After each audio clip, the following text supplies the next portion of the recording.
So hello people, this is your channel CTV and in this video we are going to do the questions of demerger, right? तो हम जो है इधर demerger के questions करेंगे। तो डीमर्जर का सिंगल एक क्वेश्चन है वो जो हमको करना है, ठीक है। तो स्टार्ट करते हैं बिना किसी देरी के। एंड ये पर्टिकुलर डीमर्जर क्वेश्चन के बाद ग्रॉस एनपीए करके एक कंसेप्ट है, वो कंसेप्ट का हम स्टडी करेंगे। So X limited is studying the possible acquisition of Y limited. तो जो एक्स लिमिटेड है उसको एक्वायर करना है वाई लिमिटेड को by way of merger. And following data is available in respect of both the companies.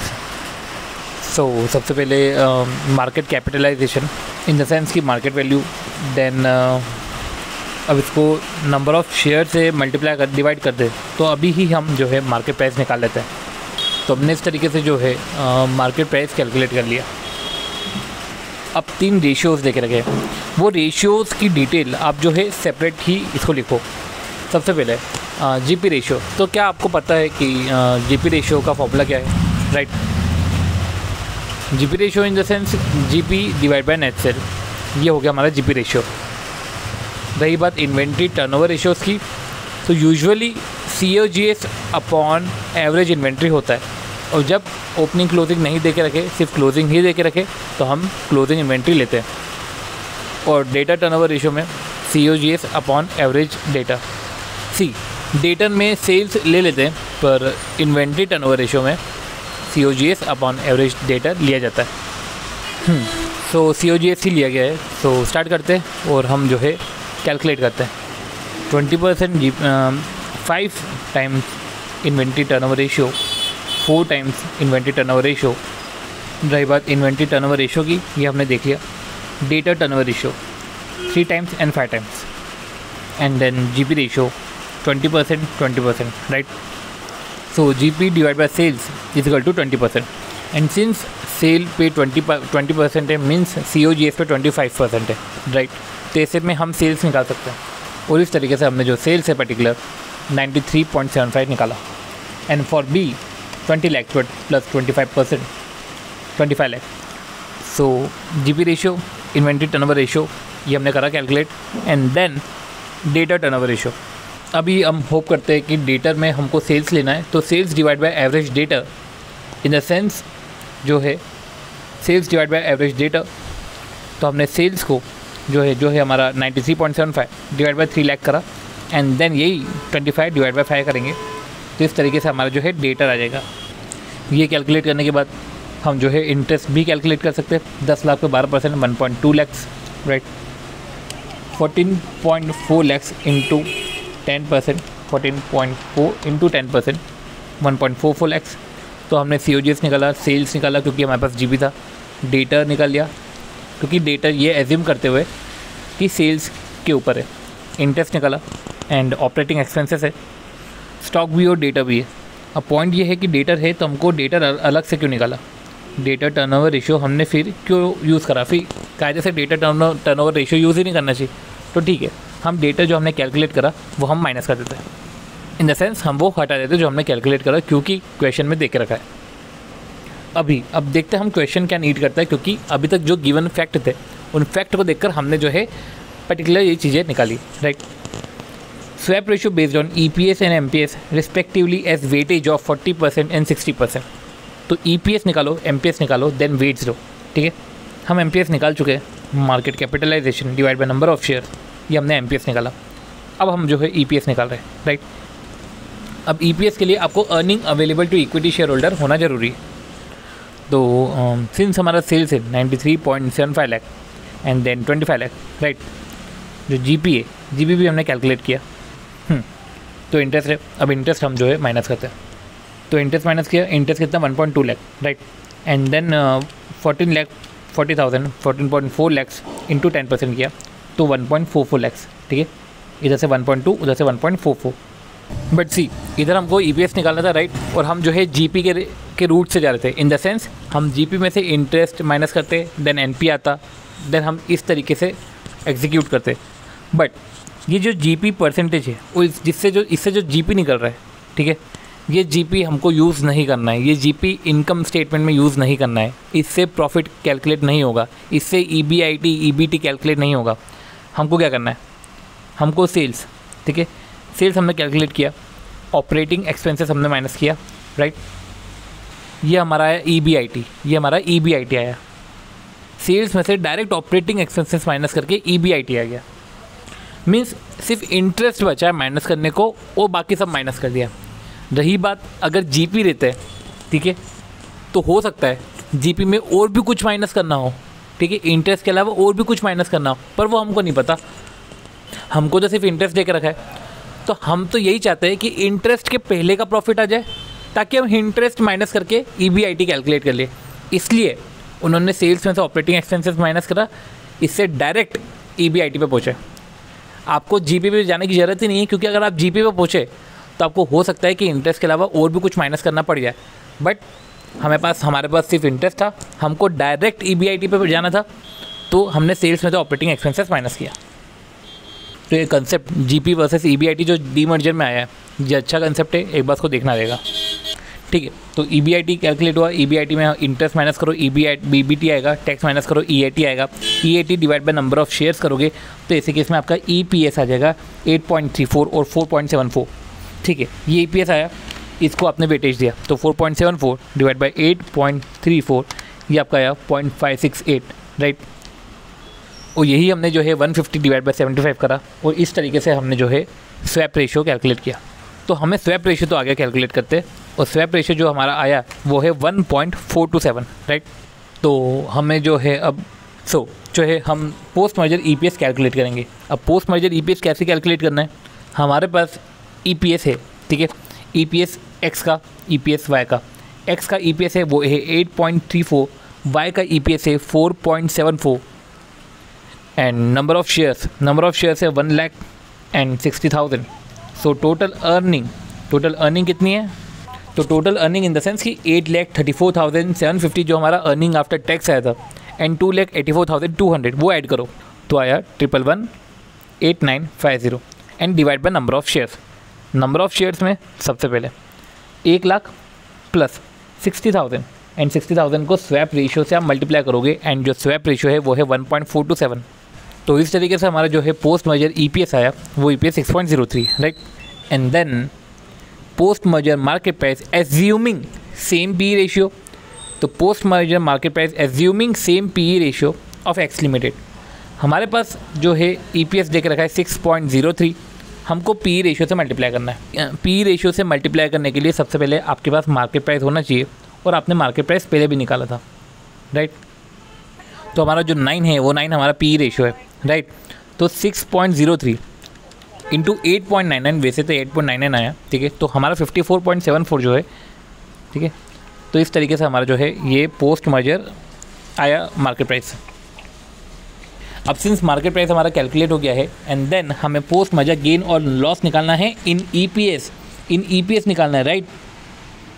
तो देखो हमारा ईपीएस पहले कितना था, पहले था 8.34, पहले था 4.74, एंड देन हमारा जो ईपीएस हो गया है वो हो गया 6.03, एंड 6.03 का ही इक्विवेलेंट इंटू 1.427 करेंगे, तो इस तरीके से 8.60 हो जाएगा।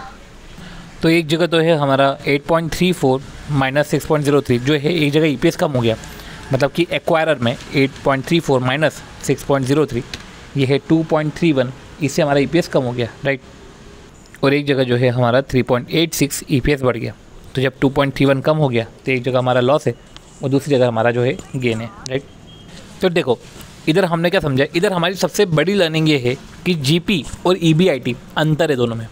जीपी मीन्स कि और भी कुछ माइनस करना पड़ सकता है ईबीआईटी तक आने के लिए, राइट। पर जब आप सेल्स में से ऑपरेटिंग एक्सपेंसेस माइनस किया तो आप ईबीआईटी तक पहुंच चुके हो, सिर्फ आपको ईबीआईटी ही माइनस करना है, राइट। अब हम जो है प्योर डी मर्जर का क्वेश्चन करेंगे, ठीक है। अब देखो the following information is relating to Fortune India and having 2 division, pharma division and fast moving consumer goods F M C G division, right. तो देखो paid up share capital of Fortune India, ये Fortune India का है ना। Paid up share capital consisting of 3,000 lakh equity share of ₹1 each, ठीक है। Fortune India, मैं भी फॉर्चून इंडिया की बात कर रहा हूँ, Fortune India decided to merge pharma division as Fortune Pharma. वो क्या कर रहे हैं, decided to demerge, okay, decided to demerge pharma division, जिनका फार्मा डिवीजन है, एज फॉर्चून फार्मा, मतलब कि उसको एक सेपरेट कंपनी बना रहे हैं और उसका नाम क्या रख देंगे, फॉर्चून फार्मा, ठीक है। पर उसके पास अभी भी FMCG का डिवीज़न है, right. Details of Fortune India as on 31 March 2005 and Fortune Pharma, Fortune India and Fortune Pharma, तो डीमर्ज वाली कंपनी एंड फॉर्चून इंडिया, इसका डिटेल दे के रखा है, राइट। Now board of director of the company has decided to issue necessary equity share of Fortune Pharma limited of ₹1 each. Board of director ने has decided to issue, वो issue करेंगे Fortune Pharma limited के shares, क्योंकि अब pharma limited की company establish हो चुकी है, तो pharma limited necessary equity share issue करेंगी ऑफ ₹1 ईच, ठीक है। इक्विटी शेयर इशू करेंगे of ₹1 each without any consideration to the share holder of Fortune India. वो फॉर्चून इंडिया को शेयर्स इशू करेंगे, राइट। कि कल को जो फॉर्चून इंडिया के शेयर होल्डर है, उन शेयर होल्डर को ये पता था कि एक फॉर्चून इंडिया के शेयर्स हमारे पास है और फॉर्चून इंडिया में एक फार्मा डिवीज़न है, FMCG डिवीज़न है। अब जो फॉर्चून इंडिया है वो ये बोल रहे हैं कि हमारा जो एक डिवीज़न है उसकी कंपनी बन रही है और उस कंपनी के शेयर आप ले लो, ठीक है। तो हमारी कंपनी की वैल्यू कम नहीं हुई है, फॉर्चून इंडिया की वैल्यू कम नहीं हुई है, बस एक डिवीज़न की कंपनी इस्टेब्लिश हो गई। तो ऐसा करो, उस कंपनी के भी शेयर्स आपके ही है, क्योंकि आप ही उनके ओनर हो, तो उस कंपनी के शेयर्स भी आप ले लो, राइट।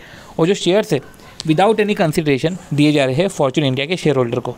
अब इधर देखो, for that purpose following points are to be considered, transfer liability and asset at book value, asset और लाइबिलिटी बुक वैल्यू पे ट्रांसफ़र हो रही है। सबसे पहले जो estimated profit for the year 2005-06 11,500 lakh, 2005-06 का जो एस्टिमेटेड प्रॉफिट है वो 11,500 लाख है फॉर फॉर्चून इंडिया, और फॉर्चून फार्मा का 1470। एस्टिमेटेड मार्केट प्राइस जो है वो है हमारा 24.50, PE रेशो FMCG सेक्टर का 42, फार्मा सेक्टर का 25, ठीक है। ये सब डिटेल देके रखिए। असेट और लाइबिलिटी बुक वैल्यू पे ट्रांसफ़र होगी। सी फॉर्चून इंडिया, अगर फॉर्चून फार्मा का एक फार्मा डिवीज़न है, वो उसकी एक कंपनी बन रही है, तो असेट एंड लाइबिलिटी सबसे पहले बुक वैल्यू पे ट्रांसफ़र होगी, राइट। तो जब asset and liability book value पे ट्रांसफ़र हो रही है, तो सबसे पहले आप जो है फॉर्चून इंडिया, उसमें से कुछ असेट्स चले गई क्योंकि सामने कंपनी बन रही है, तो बचा हुआ जो रहेगा वो FMCG के लिए रहेगा, ठीक है। तो आप पहले वो कैलकुलेट करो, ठीक है, कि फॉर्चून इंडिया में से फार्मा हटाओ तो FMCG आएगा, ठीक है। तो पहले हम जो है असेट ट्रांसफ़र करते हैं, राइट। तो देखो, इंडिविजुअल एक एक असेट आप मत कैलकुलेट करो, आप टोटलिटी में ही देख लो, ठीक है। टोटल असेट ही पूरी ट्रांसफ़र हो रही है अगर बुक वैल्यू पे, तो हम टोटल असेट लेंगे, राइट। तो सी जब असेट और लाइबिलिटी बुक वैल्यू पे ट्रांसफ़र हो रही है तो ये भी ट्रांसफ़र होगा, ठीक है। इसमें इतना कंफ्यूज होने की ज़रूरत नहीं है। तो टोटल इनके असेट होते हैं 70,000, इसके असेट होते हैं 25,100, राइट। और यही बात लाइबिलिटी की होती है, तो लाइबिलिटी भी आप कैलकुलेट कर लो, ठीक है। तो 70,000 में से 25,100 ट्रांसफ़र, तो 44,900 ये हमारा FMCG, ठीक है। एंड 25,000 में से 4,100 ट्रांसफ़र, देन 20,900 हमारा FMCG का। तो ये तो हमने एसेट निकाला कि टोटल एसेट फार्मा का एसेट माइनस FMCG का आया, ठीक है। टोटल लाइबिलिटी फार्मा की लाइबिलिटी माइनस FMCG की लाइबिलिटी आई। अब हम असेट में से लाइबिलिटी माइनस करेंगे, राइट, और नेटवर्थ कैलकुलेट करेंगे। तो 70,000 माइनस 25,000 किया, आपका आया 45,000, राइट। 25,100 माइनस 4,100 आया, तो आपका 21,000 आया। एंड देन 44,900 माइनस 2,900 ये आपका आया 24,000, राइट। चलो, तो ये जो पहला पॉइंट है कि असेट और लाइबिलिटी बुक वैल्यू पे ट्रांसफ़र करना है, इससे तो हम यही समझे, ठीक है। अब देखो 1 सेकेंड, क्या बोल रहे हैं, कैलकुलेट करना। The ratio in which shares of Fortune Pharma are to be issued to share holder of Fortune India, किस रेशियो में फॉर्चून फार्मा के शेयर्स इशू होंगे फॉर्चून इंडिया को। सी तब क्या बोला है कि the ratio in which Fortune Pharma are to be issued, the shares of Fortune Pharma are to be issued to the share holder of Fortune India limited. देखो, सबसे पहले तो फॉर्चून फार्मा का अर्निंग हो चुका है, राइट। फॉर्चून फार्मा जो है 1470 लाख अर्निंग कर चुकी है, ठीक है। तब ये अर्निंग कर चुकी है, एंड साथ ही साथ इसका जो है पर्टिकुलर मार्केट प्राइस भी देख रखा है। इसका पी भी देख रखा है, समझ रहे हो। EPS into P equal to market price होता है, राइट। अगर हमारे पास पी है, हमारे पास मार्केट प्राइस है, तो हम EPS निकाल सकते हैं, ठीक है। तो हम निकालते हैं, ठीक है। EPS into P equal to market price है 24.50, पी है 25, मीन्स अर्निंग पर शेयर है 0.98, अर्निंग पर शेयर 0.98 है और टोटल अर्निंग्स है 1470 लैक्स। तो 1470 डिवाइड बाय 0.98 जब आप करोगे तो आपको दिखेगा कि 1500 लाख के शेयर फॉर्च्यून फार्मा के पास है। फॉर्च्यून फार्मा लिमिटेड ने 1500 लाख शेयर इशू करे हैं। देखा जाए तो फॉर्च्यून इंडिया के जो शेयर्स है वो शेयर्स कितने हैं फॉर्च्यून इंडिया के, जब आप अबाव देखोगे तो फॉर्च्यून इंडिया के जो शेयर्स है वो है 3000 इक्विटी शेयर। तो क्या हो गया, तो 1:2 का रेशियो हो गया, राइट। तो 2 शेयर फॉर्च्यून इंडिया के बदले में 1 शेयर जो है फॉर्च्यून फार्मा लिमिटेड का। तो ratio is 1 share of Fortune pharma for 2 shares. अब देखो, आप जो है EPS कैलकुलेट कर चुके हो, राइट। EPS आप कैलकुलेट कर चुके हो, जो EPS है 0.98, right. Expected market price of Fortune India, ये तो मार्केट प्राइस फॉर्च्यून इंडिया का जान रहे हैं। अब मुझे बताओ कि यही जब फॉर्च्यून इंडिया के लिए मैं अप्लाई करूँ तो फॉर्च्यून इंडिया का जो MPS है वो तो दे के नहीं रखा हमको। फॉर्च्यून इंडिया का जो कैलकुलेशन है, जो हमने फॉर्च्यून फार्मा जैसा किया कि EPS into PE equal to MPS, ये ऐसे नहीं होगा, क्योंकि इधर जो है MPS फॉर्च्यून फार्मा का दे के रखा था। इनफैक्ट EPS भी फॉर्च्यून फार्मा का दे के रखा है। तो जब 2 चीज़ दे के रखी है तो आप जो है PE दे के रखा था, तो हमने EPS निकाल लिया। इधर फॉर्च्यून इंडिया का ना तो MPS दे के रखा है ना तो PE दे के रखा है। देखो पॉइंट है कि expected market price of Fortune India limited. अब देखो फॉर्च्यून इंडिया लिमिटेड में आफ्टर डीमर्जर मानूँ कि बिफोर डीमर्जर मानूँ, right. Expected market price of Fortune India limited. Question इधर मिसप्रिंट है, इधर फॉर्च्यून इंडिया FMCG के बारे में पूछा हुआ था कि FMCG के रिस्पेक्ट में क्या होगा मार्केट प्राइस। तो हम बात करें तो FMCG का PE रेशियो तो हमको दे के रखा है 42, राइट। FMCG का MPS नहीं दे के रखा, पर जो है 11,400 लाख, ठीक है, ये फॉर्च्यून इंडिया लिमिटेड जो बोल के रखा है ये FMCG ही होगा, क्योंकि अब तो डिवीज़न हो चुका है, डीमर्जर हो चुका है।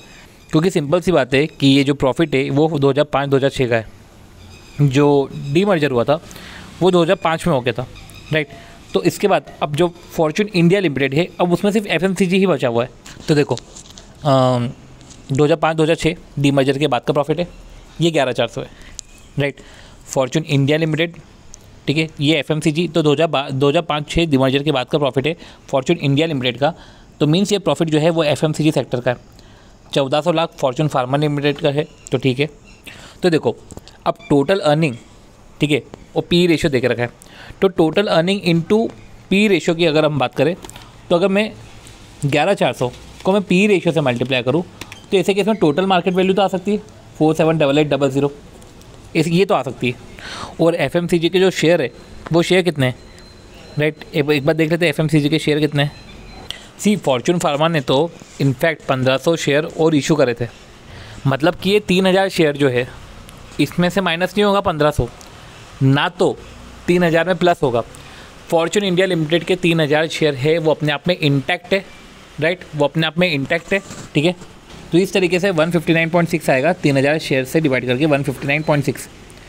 तो ध्यान रखना, देखो इधर भी EPS into PE equal to MPS होता है, या तो हम वैल्यूज़ में देखें, ठीक है। तो total earning into PE equal to total market value. तो देखो इधर भी आपको अर्निंग देके रखी थी, आपको PE देके रखा है, आपने मार्केट वैल्यू निकाला, आपने शेयर्स निकाले, पर ठीक है इधर समझो क्या समझो कि जब डीमर्जर हुआ है तो देखो expected market price of Fortune India limited. अब फॉर्च्यून इंडिया लिमिटेड का जो मार्केट प्राइस था वो हमने निकाला कि टोटल अर्निंग देके रखी, PE देके रखा है, मार्केट वैल्यू देके रखा है, divide by number of share करना है। तो नंबर ऑफ शेयर आपको 3000 से डिवाइड करना है, क्योंकि अब समझो एक फॉर्च्यून इंडिया था, फॉर्च्यून इंडिया ने अपने शेयर होल्डर्स को 3000 शेयर इशू करे। एक जो शेयर होल्डर है उसे 3000 शेयर सब्सक्राइब करके रखे, ठीक है, आप मानो। अब फॉर्च्यून इंडिया के 2 डिवीज़न है, पहला दूसरा। फॉर्च्यून इंडिया का एक डिवीज़न पूरा हट के एक नई कंपनी बन गया है, ठीक है। तो पहले तो वो 3000 जो शेयर्स है उसकी वैल्यू घट गई होगी, ठीक है, क्योंकि एक डिवीज़न ही पूरा हट गया। उसको कंपेंसेट करने के लिए जो एक नया डिवीज़न बना है वो एक डिवीज़न अपने नए शेयर्स दे रहा है। तो एज ए शेयर होल्डर लोगों के पास 4500 शेयर है, पर कंपनी के हिसाब से देखा जाए तो फॉर्च्यून इंडिया जो अब डीमर्जर के बाद सिर्फ FMCG डिवीज़न रह गया है, उसके 3000 शेयर है और फार्मा के 1500 शेयर है। तो इधर हम जो है शेयर होल्डर के पर्सपेक्टिव से नहीं कर रहे, हम जो है मार्केट प्राइस फॉर्च्यून इंडिया की निकाल रहे हैं। तो फॉर्च्यून इंडिया का मार्केट प्राइस, फॉर्च्यून इंडिया ने जो अर्निंग कमा के रखी है, फॉर्च्यून इंडिया का पी रेशो है, फॉर्च्यून इंडिया का मार्केट वैल्यू आया है, फॉर्च्यून इंडिया का market value divide by number of shares करा और इस तरीके से हमारा जो है एमपीएस आया। वो नंबर ऑफ शेयर 3000 रखेंगे 3000 वो इंटैक्ट रहेगा, डीमर्जर के होने से शेयर पे इम्पैक्ट नहीं आएगा। अब आती बात book value per share of both the companies immediately after demerger. जब both the companies immediately after demerger की बात हो रही है तो ऐसे केस में 3000 शेयर रहेंगे इंडिया के, 1500 शेयर रहेंगे हमारे फार्मा के। ये तो हमको समझ में आ गया। Book value per share, book value per share में आपको वैसे ही पता है कि share capital plus reserve and surplus होता है, पर यहाँ पे वो रूट नहीं है, राइट। यहाँ पे नेटवर्थ था और नेटवर्थ हम पहले ही निकाल चुके हैं, राइट।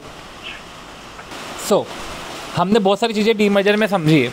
सबसे पहले एक कंपनी जिसके 2 डिवीज़न है, वो 2 डिवीज़न में से एक डिवीज़न की एक कंपनी बनती है और फिर वो नए शेयर इशू करता है, वो हमने देखा, राइट। तो इसका मतलब ये नहीं है कि वो जो 3000 शेयर है वो चेंज हो जाएगा, 3000 शेयर वैसे ही इंटैक्ट रहेगा, बस उस कंपनी के अंदर सिर्फ एक डिवीज़न है और दूसरी कंपनी अपने शेयर 1500 इशू करेगी, राइट। फिर देखो क्वेश्चन में एक चीज़ और ये समझने की थी कि जो इन्फॉर्मेशन है, ठीक है, कि जो फॉर्च्यून इंडिया के 2 डिवीज़न है फार्मा और एफएमसीजी, पेड अप कैपिटल दे के रखा है फॉर्च्यून इंडिया लिमिटेड का, ठीक है। और फॉर्च्यून इंडिया ने सोचा कि मर्ज कर लेते हैं फार्मा डिवीज़न से 1/4/2005 को।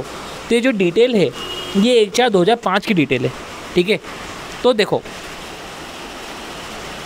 Detail of Fortune India as on 31/3/2005। अब समझो मर्ज कब हुआ, 1/4/2005 को। डिटेल कब की है, 31/3। अब जब ये डिटेल 31/3 की है तो ये जॉइंट है, ये जॉइंट है मतलब इसमें दोनों डिवीज़न है और ये 1/4 की है, तो इसमें ऑब्वियस सी बात है कि इसमें सिर्फ एक ही है, राइट। तो कल को ये फॉर्च्यून इंडिया लिमिटेड को सिर्फ एफएमसीजी का ही मत मानना, ये फॉर्च्यून इंडिया में दोनों है क्योंकि डिटेल इधर 31/3/2005 की है। फॉर्च्यून फार्मा हमको देकर रखा था, चलो ठीक है। फिर बाद में जो है एक नेसेसरी इक्विटी शेयर इशू करे, ठीक है। लाइबिलिटी एसेट और लाइबिलिटी बुक वैल्यू पे गई है तो हमने जो है नेटवर्थ भी निकाल लिया साथ ही साथ। प्रॉफिट्स दे के रखे थे आपको डीमर्जर के बाद के प्रॉफिट से, ये याद रखना। तो इधर डीमर्जर के बाद जो FMCG India limited, Fortune India limited था, तो उसको हम एफएमसीजी के पर्सपेक्टिव से देखेंगे क्योंकि उसमें सिर्फ अब एक ही डिवीज़न है, राइट, क्योंकि ये डीमर्जर के बाद का प्रॉफिट है। और फॉर्च्यून फार्मा का मार्केट प्राइस देकर रखा था, प्रॉफिट देकर रखा था, मार्केट प्राइस देकर रखा था, फार्मा का पी रेशियो देकर रखा था। तो आप कैलकुलेट अप कर सकते हो, राइट। हाँ, पर अब पॉइंट ये है कि किस रेशियो में फॉर्च्यून फार्मा ने शेयर्स इशू करे।